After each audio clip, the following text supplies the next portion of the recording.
सतगुरु सोथान सोहावा राम राजे गुर सिखी सोथान पालिया लै तूड़ मुख लावा लै तूड़ मुख लावा गुर सिखा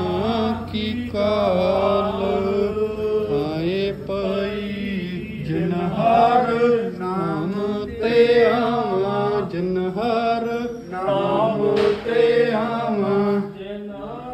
नानक सतगुर पूजिया तिन हर पूज करावा तिन हर पूज करावा जाए बहे मेरा सतगुरु जी सो